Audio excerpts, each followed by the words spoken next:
Le manque de respect, Sénat, ne commence jamais par des insultes. Il commence par une permission silencieuse que tu as donnée sans t'en rendre compte. Si quelqu'un te traite comme une option, ce n'est pas parce qu'il est fort, c'est parce qu'il a senti une faille. Aujourd'hui, je veux t'emmener là où peu osent te regarder, l'instant précis où le respect meurt. Et comment le faire renaître immédiatement, sans violence, sans cri, sans justification. Ce que tu vas entendre n'est pas confortable, mais c'est libérateur. Cette méthode sombre, attribuée à Machiavel, ne cherche pas à plaire. Elle cherche à rétablir l'ordre intérieur qui impose naturellement le respect extérieur. Écris en commentaire la phrase « Je reprends ma place » pour sceller ton engagement.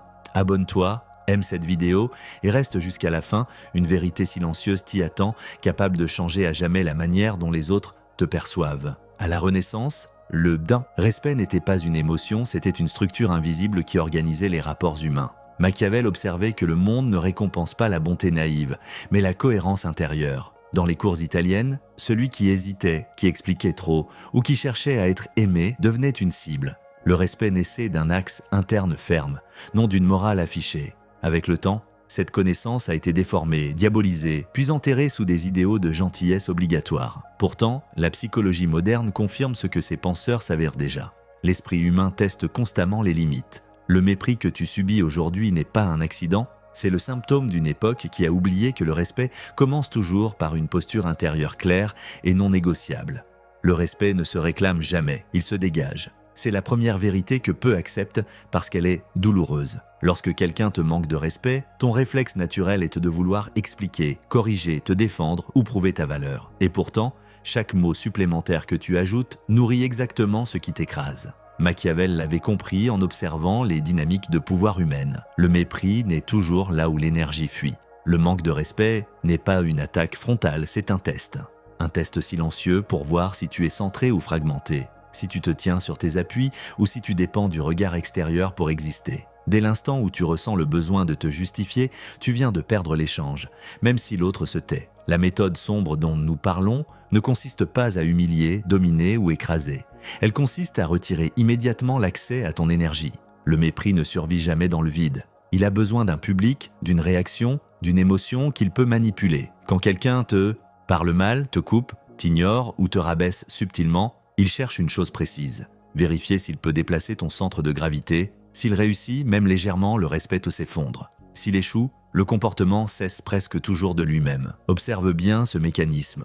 Le manque de respect commence rarement par quelque chose de spectaculaire. Il débute par une petite entorse, une blague déplacée, un ton condescendant, une interruption répétée, un retard volontaire, un message laissé sans réponse. Ces micro-signaux sont des sondes. L'autre observe ta réaction. Vas-tu rire nerveusement, minimiser, faire comme si de rien n'était, ou chercher à restaurer l'harmonie à tout prix? Si c'est le cas, une information capitale vient d'être transmise. Ta frontière est inflexible. Et ce qui est flexible est exploitable. Machiavel parlait peu de morale, mais énormément de perception. Ce qui compte n'est pas ce que tu es, mais ce que ton comportement rend possible. Si ton silence est chargé, stable, ancré, il impose le respect. S'il est vide, anxieux, suppliant, il invite à l'attaque. La méthode sombre repose sur un paradoxe que peu comprennent. Parfois, ne rien faire extérieurement est l'acte le plus violent psychologiquement. Non pas un silence passif, mais un retrait total de validation. Tu ne corriges pas. Tu ne répliques pas, tu ne t'expliques pas, tu observes, tu ralentis, tu deviens opaque. La plupart des gens confondent calme et faiblesse. En réalité, le calme est insupportable pour celui qui cherche à dominer, parce qu'il ne peut pas s'y accrocher. Imagine une personne qui te provoque subtilement. Si tu réagis émotionnellement, elle prend le contrôle du rythme. Si tu réponds intellectuellement, elle déplace le débat. Mais si tu cesses de nourrir l'échange, si ton regard reste posé, si ton corps ne s'agite pas, quelque chose de profond se produit. L'autre se confronte à lui-même. Et c'est là que le respect renaît ou que la relation meurt. Dans les deux cas, tu gagnes. Cette méthode exige cependant une chose essentielle, que tu n'aies plus besoin d'être compris. Tant que tu cherches à être compris, tu es vulnérable. Machiavel savait que le pouvoir réel commence lorsque tu acceptes d'être mal interprété sans te justifier. Celui qui n'explique pas son silence est perçu comme dangereux. Non parce qu'il menace, mais parce qu'il est imprévisible. Le manque de respect adore les terrains connus. Il disparaît face à ce qui ne se laisse pas cartographier. Il y a une autre dimension encore plus dérangeante. Le mépris que tu subis vient parfois de personnes qui te sont proches, collègues, amis, partenaires. Et c'est là que la méthode sombre devient inconfortable, car elle t'oblige à voir une vérité brutale. Certaines relations ne tiennent que parce que tu acceptes de te réduire. Dès l'instant où tu retires ton énergie, le lien se fissure. Beaucoup interprètent cela comme une perte. En réalité, c'est une sélection naturelle. Le respect agit comme un filtre. Ceux qui te respectent restent. Ceux qui profitèrent de ton effacement disparaissent. Psychologiquement, ce mécanisme repose sur la théorie des limites implicites. Les humains ressentent inconsciemment la solidité interne de l'autre. Ce n'est pas une question de confiance affichée, mais de cohérence entre ce que tu ressens, ce que tu penses et ce que tu montres. Quand ces trois éléments sont alignés, ton système nerveux envoie un signal clair « je suis stable ». Et la stabilité est intimidante. Elle rend toute tentative de domination coûteuse et inutile. C'est ici que beaucoup échouent. Ils tentent d'appliquer la méthode extérieurement, sans transformation intérieure. Ils se taisent, mais à l'intérieur, bouillonnent. Ils ignorent, mais espèrent secrètement une reconnaissance. Or, le corps trahit toujours l'intention réelle. La méthode de Machiavel n'est pas une technique sociale, c'est une discipline intérieure. Elle commence par une décision radicale, ne plus négocier ta valeur. Tant que ta valeur dépend de la réaction des autres, tu es vulnérable au mépris. Il faut aussi comprendre que le respect n'est pas lié à la gentillesse ou à la dureté, mais à la rareté. Ce qui est disponible sans condition perd de sa valeur. Si tu es toujours accessible, toujours conciliant, toujours prêt à expliquer, ton attention devient banale. La méthode sombre consiste à rendre ton attention conditionnelle à une chose précise, le respect. Pas par chantage, mais par cohérence. Tu offres ta présence entière seulement là où elle est honorée. À ce stade, une question inconfortable surgit. Et je veux que tu la gardes en suspens. Si quelqu'un te manque de respect aujourd'hui, qu'est-ce que cela dit de ce que tu tolères depuis longtemps? Et surtout, que se passerait-il si tu cessais dès maintenant de compenser, d'arrondir, de réparer ce qui n'est pas de ton ressort? Cette question n'appelle pas encore de réponse. Elle ouvre une faille. Et c'est dans cette faille que commence la véritable transformation. Nous n'avons fait qu'effleurer la surface. Car derrière le respect se cache quelque chose de plus profond encore. La peur primitive que les autres ressentent face à quelqu'un qui ne cherche plus à être aimé. Dans la suite, nous irons là où l'ego se fissure, là où les illusions modernes s'effondrent et où le respect cesse d'être une lutte pour devenir une conséquence naturelle. Il existe une peur primitive que peu osent nommer, mais que tout être humain ressent instinctivement. La peur de celui qui n'a plus besoin d'approbation. Cette peur ne vient pas de la violence ni de l'agressivité, mais d'un vide impossible à manipuler. Lorsque tu cesses de vouloir être validé, quelque chose d'ancien se réveille dans l'esprit des autres. Machiavel avait identifié ce phénomène sans le formuler ainsi. L'être humain respecte ce qu'il ne peut, ni séduire, ni provoquer, ni contrôler émotionnellement. À ce stade, le respect ne dépend plus de ce que tu dis ou fais, mais de ce que tu refuses de faire. Le mépris moderne s'appuie sur une illusion très répandue, l'idée que tout est négociable. Les limites, la dignité, la valeur personnelle, tout semble aujourd'hui soumis à discussion, justification, compromis. Celui qui maîtrise cette illusion teste constamment jusqu'où il peut aller. Mais lorsque tu incarnes une limite silencieuse, ferme, non expliquée, l'autre se heurte à un mur invisible. Et ce mur n'attaque pas, il ne se défend même pas, il est simplement là, inamovible. Cette immobilité est profondément déstabilisante pour l'ego. Il faut comprendre un point fondamental. L'irrespect n'est presque jamais une question de haine, mais de hiérarchie perçue. L'autre ne cherche pas à te détruire, il cherche à se positionner au-dessus. Chaque interruption, chaque sarcasme, chaque manque de considération est une tentative de réécriture du rapport de force. Et tant que tu participes à cette réécriture, même en protestant, tu valides le jeu. La méthode sombre consiste à refuser le jeu lui-même, pas en quittant la scène de manière théâtrale, mais en retirant toute signification émotionnelle à l'échange. Cela demande une maturité rare, car l'ego souffre énormément dans cette phase. Ton ego voudra répliquer, corriger, exposer l'injustice, montrer que tu as raison. Mais Machiavel savait que celui qui a raison et celui qui domine ne sont pas toujours la même personne. La domination psychologique repose sur la maîtrise de l'impulsion. Celui qui contrôle son impulsion contrôle le rythme. Et celui qui contrôle le rythme contrôle l'échange. Le respect naît lorsque l'autre comprend qu'il ne peut ni t'accélérer ni te ralentir. Il existe un piège subtil que beaucoup rencontrent en chemin. Confondre froideur et maîtrise. Devenir distant sans être centré crée une tension artificielle. Les autres sentent alors une rigidité, une crispation et continuent d'attaquer jusqu'à provoquer une fissure. La véritable méthode sombre est organique. Elle ne force rien. Elle émerge lorsque tu as intégré une vérité inconfortable. Certaines personnes ne te respecteront jamais tant que tu restes accessible à leur chaos. Ce n'est pas un échec moral, c'est une réalité psychologique. Regarde attentivement ce qui se passe lorsque tu ne réagis plus comme prévu. Au début, l'autre intensifie. Le ton monte, les pics de viande deviennent plus visibles, les tests plus directs. Beaucoup abandonnent ici pensant que la méthode ne fonctionne pas. En réalité, c'est précisément le signe qu'elle agit. L'autre tente désespérément de retrouver l'ancien accès à ton système nerveux. Si tu tiens, sans hostilité, sans justification, une bascule se produit. Soit le respect s'installe, soit la relation s'effondre. Et cette chute est révélatrice. Ce qui tombe n'était pas fondé sur l'estime, mais sur l'avantage. Machiavel observait que le pouvoir réel n'a pas besoin d'être démontré en permanence. Il se reconnaît dans la retenue. Celui qui parle peu, qui n'explique pas ses décisions, qui ne s'excuse pas d'exister, devient une énigme. Et l'esprit humain respecte instinctivement ce qu'il ne comprend pas totalement. Non par admiration romantique, mais par prudence. Le respect est souvent une forme raffinée de prudence.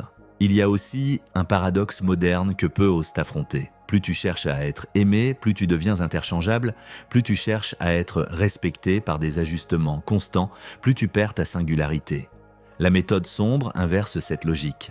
Elle affirme sans le dire que ton temps, ton attention, ta présence sont limités. Et ce qui est limité devient précieux. Ce n'est pas une stratégie de manipulation, c'est une conséquence naturelle de l'autorespect. À ce stade, une vérité encore plus dérangeante apparaît. Le manque de respect que tu tolères aujourd'hui est souvent le reflet d'un manque de clarté intérieure ancien. Peut-être appris tôt, peut-être hérité d'une peur de perdre, d'être abandonné, d'être jugé. La méthode de Machiavel ne guérit pas ces blessures par des mots doux, elle les confronte. Elle t'oblige à choisir entre le confort d'être accepté et la dignité d'être respecté. Et ce choix est irréversible. Une fois que tu as goûté à la stabilité intérieure, tu ne peux plus revenir en arrière sans ressentir un profond malaise. Le respect véritable n'est pas bruyant.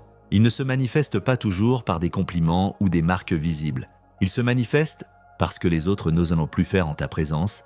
Les interruptions cessent, le ton change, les demandes deviennent plus mesurées et parfois le silence s'installe. Un silence différent, non pas un vide hostile, mais un espace clair. Ce silence est le signe que l'ordre a été rétabli. Garde ceci à l'esprit, la méthode sombre n'est pas une arme sociale, c'est un révélateur. Elle révèle qui tu es lorsque tu n'essaies plus de contrôler l'image que les autres ont de toi. Elle révèle aussi qui les autres sont lorsque tu retires ce qui les rassurait. Et cette révélation est souvent inconfortable, mais toujours libératrice. Dans la suite, nous quitterons le terrain de la compréhension pour entrer dans celui de l'incarnation. Car savoir n'est rien sans pratique. Nous verrons comment transformer cette posture intérieure en gestes simples, concrets, applicables au quotidien, sans devenir froid, rigide ou isolé. C'est là que la méthode cesse d'être sombre pour devenir souveraine. À ce stade, une chose doit être claire, tuer le manque de respect instantanément ne dépend pas de ce que tu dis, mais de ce que tu incarnes. La pratique commence donc toujours à l'intérieur avant toute action visible. La première discipline consiste à ralentir volontairement ton rythme interne. Lorsqu'un manque de respect survient, ton corps veut accélérer, répondre, se défendre. Résiste à cette impulsion, inspire profondément, ancre ton regard, détends tes épaules. Ce simple ralentissement envoie un signal puissant. Tu n'es pas menacé. Et celui qui n'est pas menacé devient immédiatement plus difficile à attaquer. Ensuite, applique la règle du minimum nécessaire. Parle moins que ce que ton ego réclame. Si une réponse est requise, qu'elle soit courte, factuelle, sans justification émotionnelle. Pas d'explication excessive, pas d'excuses inutiles, pas de tentative de réparation. Une phrase calme, posée, suffit. Parfois même, un silence maintenu avec présence vaut plus qu'un discours parfait. Ce silence n'est pas une fuite, c'est une frontière. Un exercice fondamental consiste à observer où tu surdonnes. Note les situations où tu offres trop vite ton temps, ton attention, ton énergie, surtout à ceux qui ne les respectent pas. Commence à retirer légèrement, sans annonce, sans conflit. Réponds plus tard, raccourcis certaines interactions, sois pleinement présent uniquement, là où le respect est mutuel. Tu découvriras rapidement que certains comportements cessent d'eux-mêmes lorsque l'accès devient conditionnel. Il est aussi essentiel de travailler sur ton langage corporel. Le respect se joue avant les mots. Tiens-toi droit, sans rigidité, bouge lentement,